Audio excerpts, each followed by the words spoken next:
Blog Talk Radio.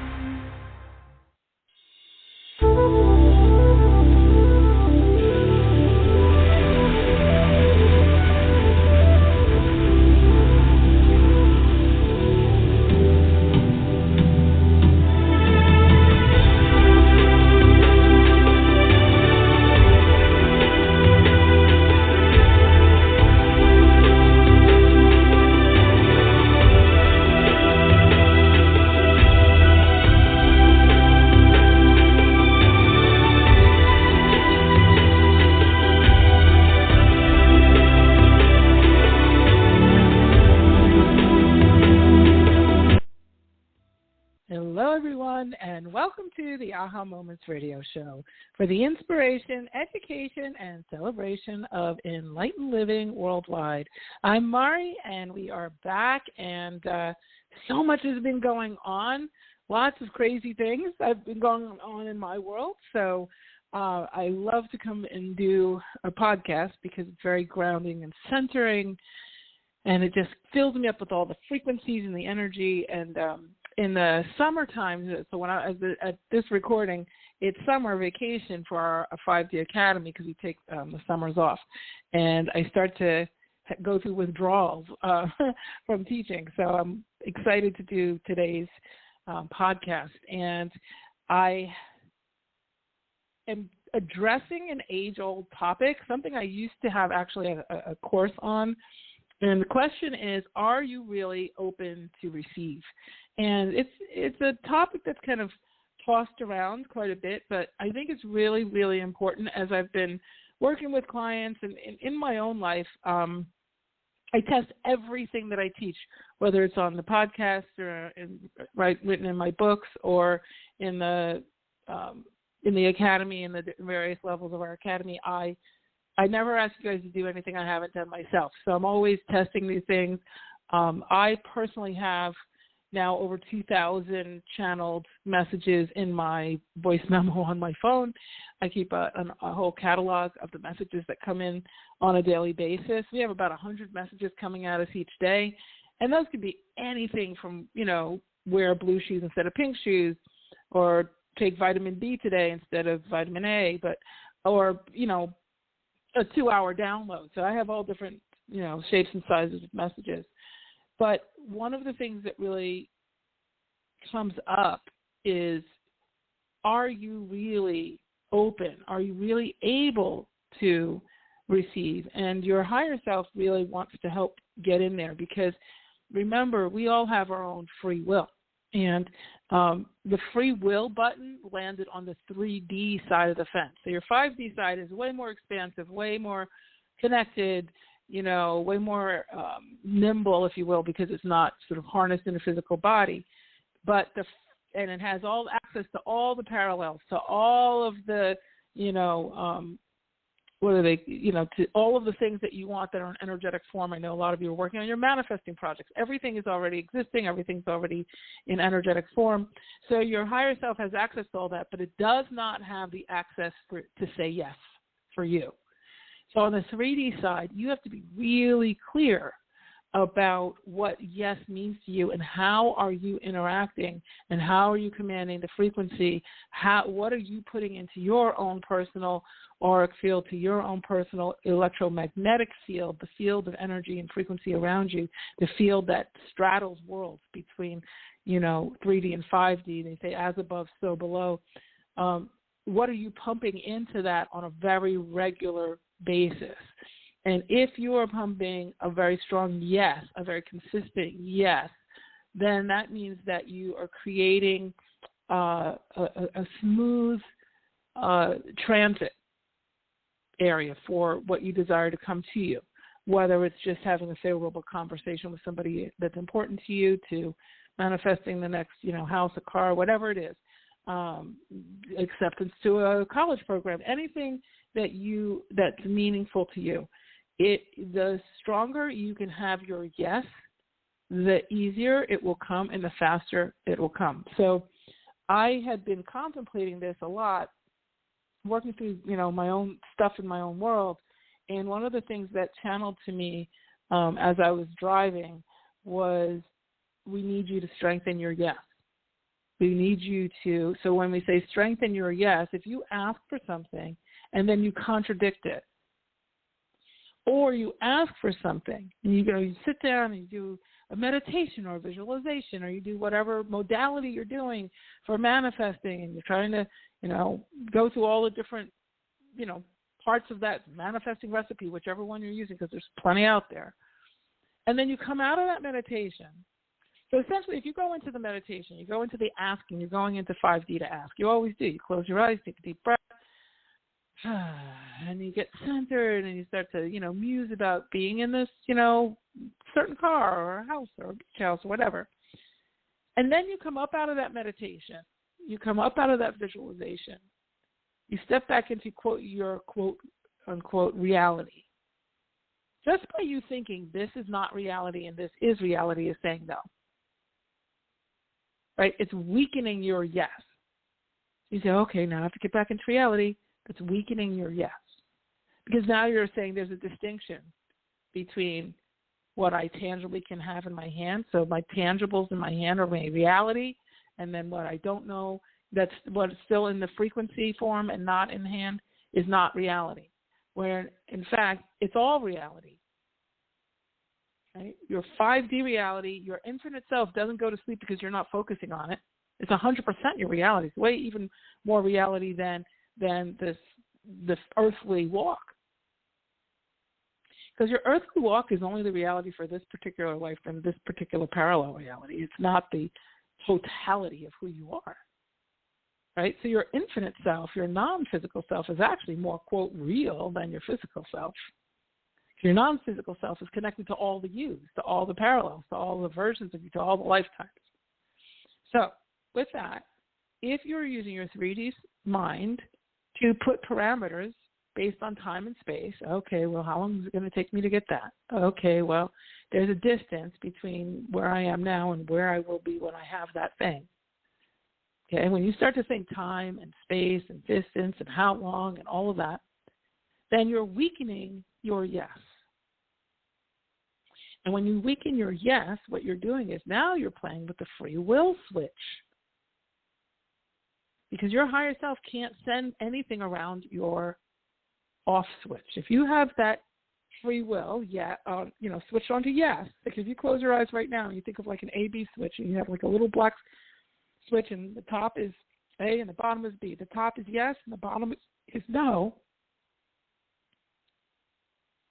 And you say, okay, well, now I'm back in reality. You've just switched it off to no. Meaning now your yes is muddy. Now, does it mean that it's all black and white, all yes or all no? No. So this was the nuance that was being channeled to me that I wanted to share with you guys, and that you want to have not only a strong yes, but you want to have an efficient yes. What's an efficient yes mean? Normally I'm teaching this kind of stuff in my classes. I was just about to say, okay, tell me what you think. Like, I'm on a podcast, so you're not there in the flesh right now. So what does an efficient yes mean? That means that you've collapsed the barriers to entry. So an efficient yes is that you have no resistance. So if you say, I want a glass of water, you go into the kitchen, you pull out your whatever you use for your water. Everybody has their different things. And you get a glass, and you pour the water. That's a solid yes. You didn't worry about where the water was. You didn't contemplate whether you needed 10 steps or 15 steps to get to the kitchen. You didn't worry about if it's a Brita filter or a water bottle or a pitcher or whatever. You just said, yeah. You didn't judge yourself. Oh, man, why do I want that water? Oh, who am I to want water? Oh, gosh, water. Yeah. It's pretty uncomplicated, and there's no air. There's no distance between you and your initial decision to get water and you getting the water. So that's a very efficient yes. But how about now we talk about getting I'm hearing $10,000 because I channel these podcasts. I'm hearing $10,000. I'm like, do you really want to talk about money? Yeah, let's talk about money. So let's say, you want $10,000. You need $10,000. You want $10,000. If you want $10,000, 90-0, your yes is weaker. So you want $10,000. $10,000 would be so cool to have. What would you do with $10,000? You can muse about having $10,000. But that's actually a pretty weak yes, because it's not an engine to anything. But if you say, I want $10,000 to go on the cruise ship that has the penthouse, whatever, stateroom, with the hammock or whatever, then the yes starts to get a little stronger, because now you're attaching it to something that you're emotionally jazzed about. And then if that $10,000 price tag is for a normally $20,000 stateroom, oh boy, that's on sale, honey. That's half price. What? Wait a second. Where do those sports call? Okay, $10,000. And then you attach it to something sentimental, like this is gonna be our, our 10th wedding anniversary, and it's $10,000. Oh yes, that's like, there's even numbers that are associated with, and that yes is getting stronger. The enthusiasm's going up. The meaning is going up to you. The heartfelt meaning to you is going up. So now you're strengthening that yes, right? Because that $10,000 is starting to make itself. You're starting to attach it to something tangible that you have emotional charge on. So that's strengthening your yes. Now, if you say, so it's like, then you become, I need $10,000. I need $10,000 so I can take advantage of this sale on this cruise for this 10th anniversary that my husband and wife partner would be so excited about. We're both excited in this port of call that we haven't seen, or this new ship, or whatever that is. Now you're strengthening that corridor to your yes, and you're reinforcing the yes, reinforcing the yes, because now it's not just a want, it's a need. I need that so we can go on this trip and have this experience for this particular date. Now, if you just say I want $10,000 and there's no energy around it, and then your mental mind creeps in and says, "Oh man, so does everybody else." Yeah, where am I going to get that? Yeah, $10,000. Give me a break. They just go to bills anyway. That's a weak yes. It's still saying, "Oh, Bob, okay, I'm going to set this intention anyway." She said, "Try to get $10,000." Oh, well, I'll give it a try. I'll hope for the best. Prepare for it. Probably won't get it. That's a weak yes. You're still saying yes, but if you're saying a yes with kind of like a tertiary underbelly of, yeah, I don't believe it, then you're weakening your yes. Right? And then the other side of that is, if you start to add in the 3D negative emotions. So that's blame, shame, guilt, fear, anger, anxiety, those things, right?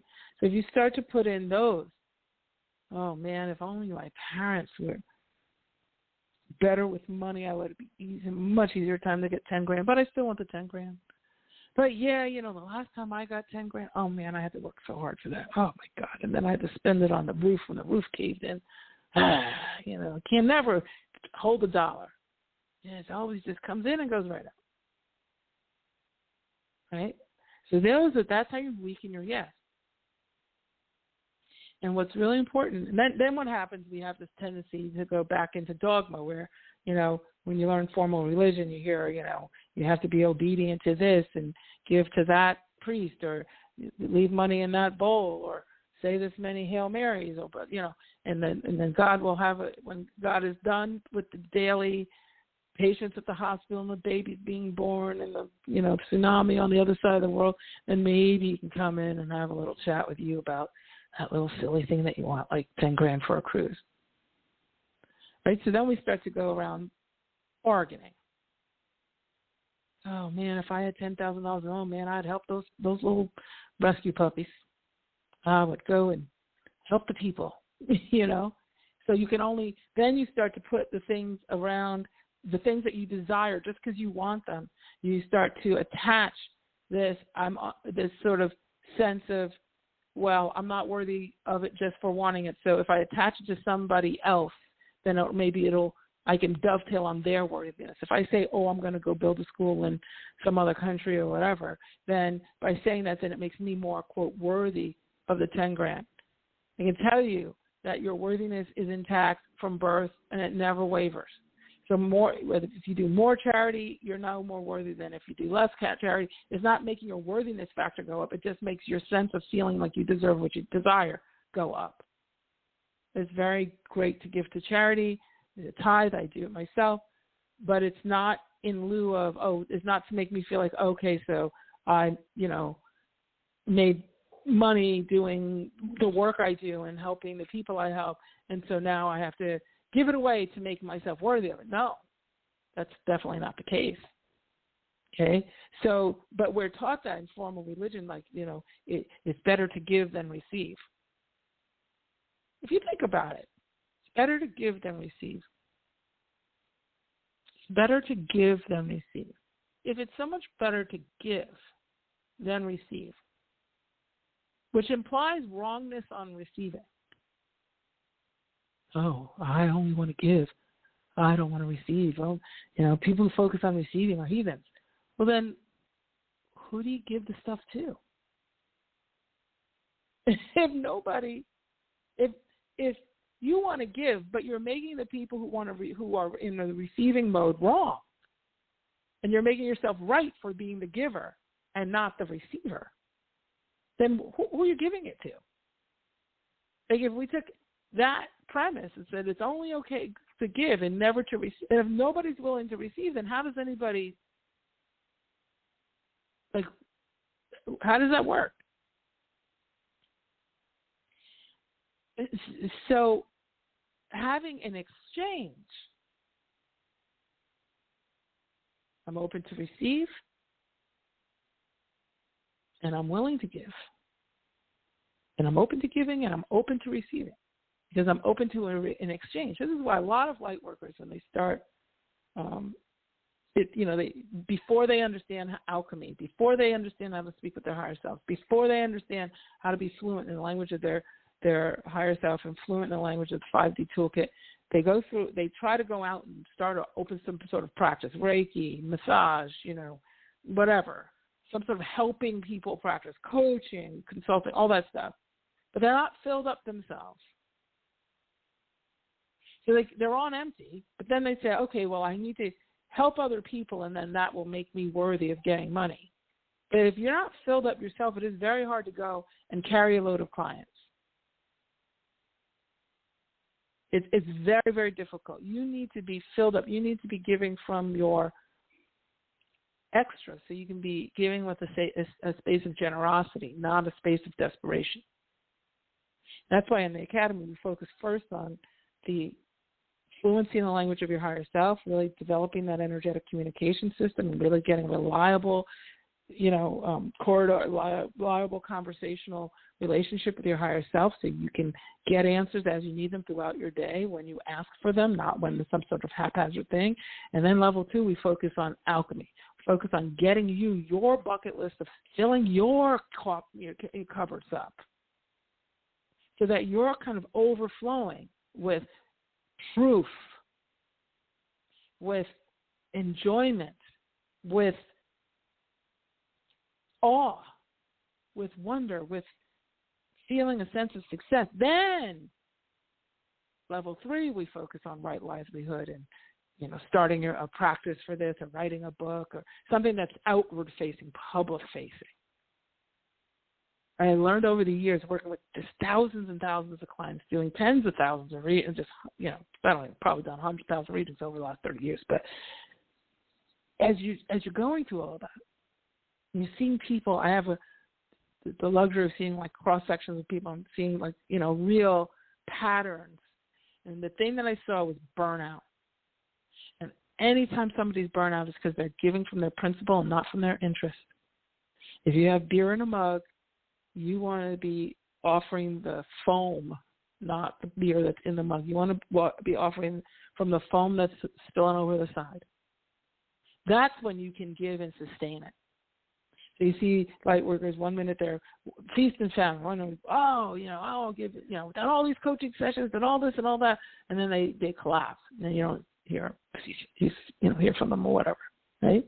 So it's very, very important to be able to fill up and give from a place of generosity. Now, that generosity, and if you have to fill up and give from a place of generosity, you can't fill up if you're not open to receive.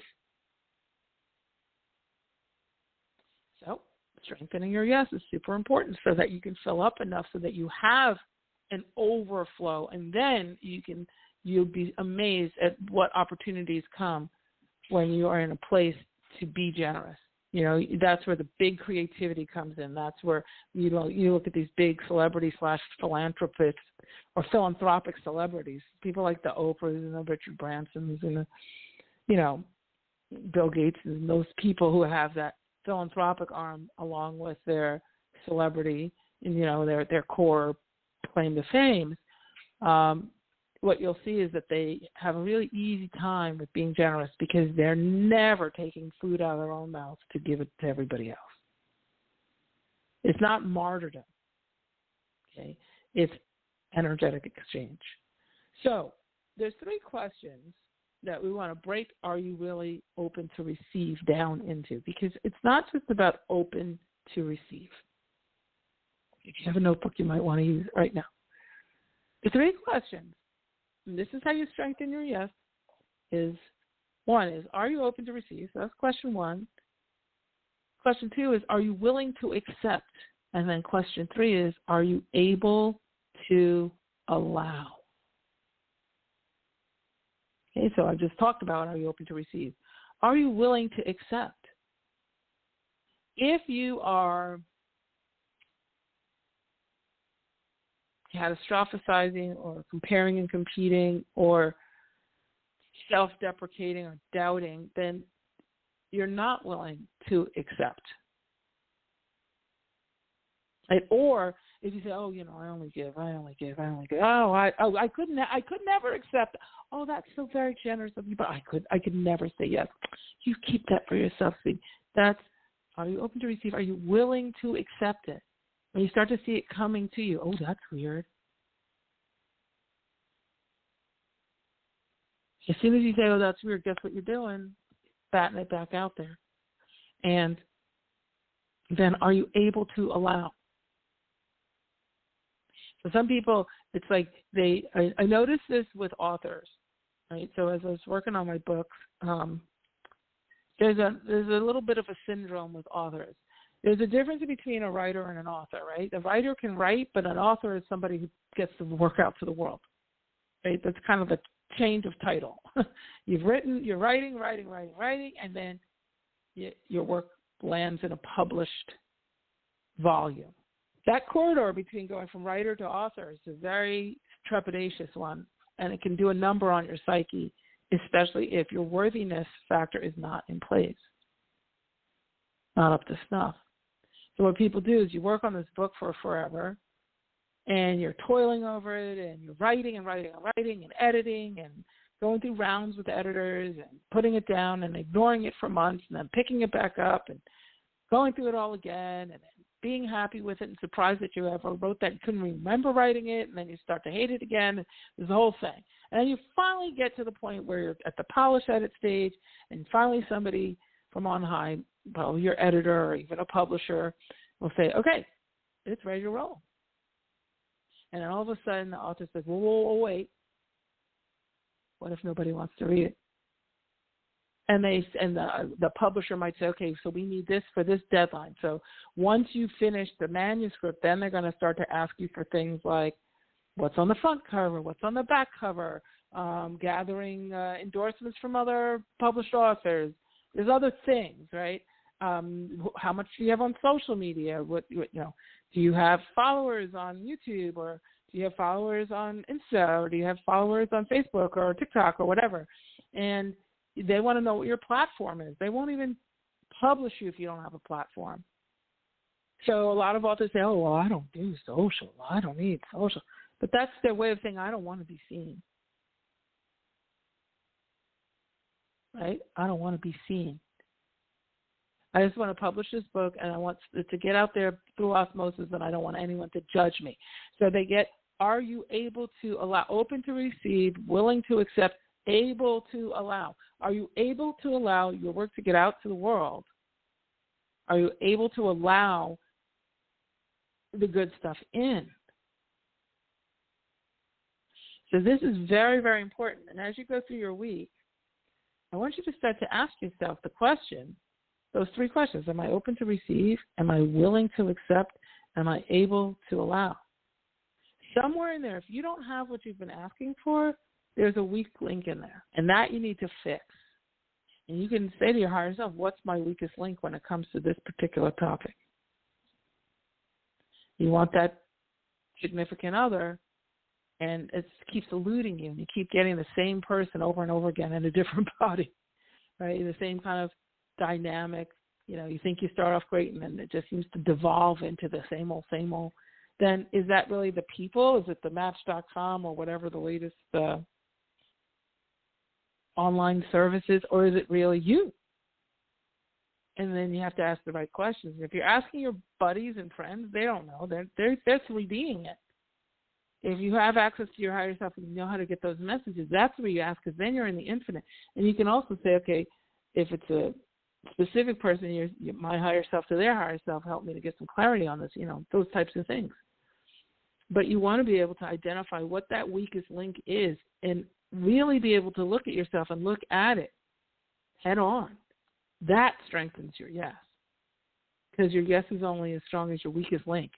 And if there's yes, no, but I don't deserve it. But yes, I want it. I'm working hard for it. I'm putting, burning the midnight oil, and I'm going the 11th mile, and I'm pounding. It's kind of like the person who's dieting and exercising, and then they come home and they eat a Twinkie, and they let that kick, because they've exercised for 2 hours that day, and they've lifted all these weights and done all these things, but then they come home and they want to eat something that they know is detrimental. So it's a sabotage, right? That's the weakest link. What is that saying? Is it saying, and that's then you drill down and you say, okay, so I eat when I've just done all this exercise and bought all this great food. Why am I eating? And you're like, okay, that's where you have to get into the triggers or the worthiness or whatever it is that you're perceiving yourself as self-sabotage. It could be something like hormones. If you're over 50 or over 40, if you're in a perimenopausal or menopausal state as a woman and you're exercising 2 hours a day, you're picking up so much cortisol. You may come home, which is going the opposite, which is going to help you to gain weight. Then you get home, you get on the scale, oh, God, and you get all depressed, then you want to eat. And then it's more cortisol. So it may be that it's not so much your food choices or a diet or the exercise or lack of exercise. It's that your hormones aren't balanced. So your higher self might say, go to the endocrinologist and work on a hormonal issue. You're like, but wait, how does that stop me from blah, blah, blah? Oh, yeah, well, if your hormones are off, you can't make good judgment. And it's hard to channel, too, because your 3D mind gets overactive. Gets overactivated because it's too reactive. Right? So these are things that, seem counterintuitive, but when you're fluent, and this is what happens with my people in the academy, you get you fluent so that you can hone in on those things.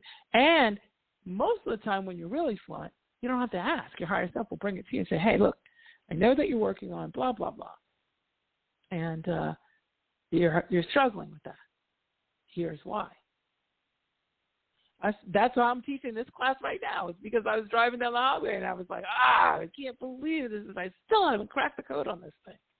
And they channeled this whole thing to me. I was channeling. I put on my voice recorder on my phone and I do all my channeling. So, and I do a kind of a daily thing where it's 25 minutes or so to where I'm going. And I just, I know I'm going to get that 25-minute channeling going there. And then a lot of times I'll listen to what I channeled driving to, and then I listen to it on the way back. I listen back to it, and, and then I'll transcribe it or whatever and put in my notes or whatever, or I might teach from it. Some things I get very clear. Okay, you can teach about this. Other things, it's like, keep that one for myself, that kind of thing. But it's a really wonderful tool, and and we're all built in with it. So why wouldn't you want to know about it, right? You want to be really, really aware. The more aware you are of your functionings, what your whys, then getting your whats is much easier. Okay? So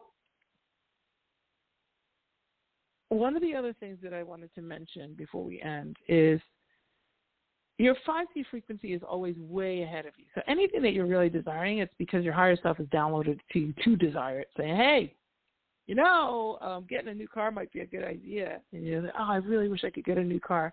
I got to tell my higher self I want a new car. It's like, hello, we told you wanted a new car. You don't need to come here and start begging me. That's your higher self talking to your physical self, your 3D self. Your 5D self is saying to your 3D self, look, dude, I gave you the idea that you want a new car. Don't come spinning back around and begging me for it. Just start saying yes. If you feel like that intuition or that sort of hunch, that sort of feeling, I'm passing by blah, blah, blah car dealership, maybe I should go in there and take a look at something. And then, you say, oh, no, come on, you don't have the money. Oh, come on, that's the stupid idea. Oh. And you let your 3D mind sideswipe you, guess what? You just weakened your yes, and you've just added time and inefficiency. So what we want is to be energetically strategic. We want to be energetically efficient. We want to, in 5D, there's no time and there's no space. In 3D, there is time and space. It's part of the physical infrastructure of our physical world, but part of our energetic infrastructure of our energetic and frequency-based world, there is no time and there is no space. So as far as speed is concerned, that's all on the 3D. That's all on how soon are you going to say yes. And the other thing that affects speed on the 3D is how fluent you are in understanding the language of your higher self. What is it sending to you? Okay? That's, so if you're going to learn a new language, you start out with, you learn vocabulary, you learn some phrases, let's say. But you step into a business meeting and you want to communicate. So now, if you speak the language as your first language, you don't have to stop and think, okay, what's the vocabulary word for the bathroom? Or what's the vocabulary word for book or soda or PowerPoint presentation? What's that vocabulary word in, Spanish or Japanese or whatever? And then you have to think about it. Then you say, let me pull out my Google app and I'm going to do World Translate. You're adding time and space and time and space and time and space. Why? Because you're not fluent in that language. So how efficient is that conversation? Oh, excuse me, sir. Let me just go back into Google. Excuse me. Let me go back into Google to figure out how to talk to you. Right? Like that's length. How long does that meeting become? Because you have to translate every single thing. Because you don't have the vocabulary. You don't have the declensions. You don't have the paragraphs. You don't have the phrases, the sentences. You can't speak in a fluent, efficient way. You have to think before you speak every word because it's not your primary fluent language. You could even have a working knowledge of that language, and you're still inefficient. It's nowhere near as fast as two people who are fluent in their native tongue. I used to go to a Spanish hairdresser, and she'd have the Latin music playing and all the stuff, and it was really fun. And she would start to talk in Spanish to her Spanish clients, and I have a working knowledge of Spanish, but I'm not fluent in it. So she would go, and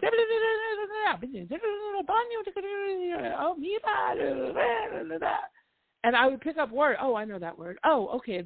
And I'd get the gist of where she was going. I knew if she was talking bad about somebody, if she was cussing, or if she was calling somebody fat behind their back who was sitting right there because they don't speak Spanish, they don't know. I kind of could pick up on those things. But if I wanted to keep up with her, I'd have to think. I'd have to pull out a translator. I don't know, I don't remember certain tenses, future, whatever, maybe, how to say they as opposed to I, all those kinds of things. adds time, adds space, to get the communication across. So when you're not fluent in your energetic languages, you're adding time and space to the conversation. So you're adding time and space between you and your results in anything that you want. And that's why fluency is so important to strengthen your yes. The closer you can get to fluency, which takes some time and care and attention and practice, and understanding, theoretically, getting the actual theory, and then getting the practical how-to, and then putting into action. And then rinse and repeat, and practice, and use it. That's where you start to get that engine, and you start to, squeeze out that time and space, and you start to shrink that down.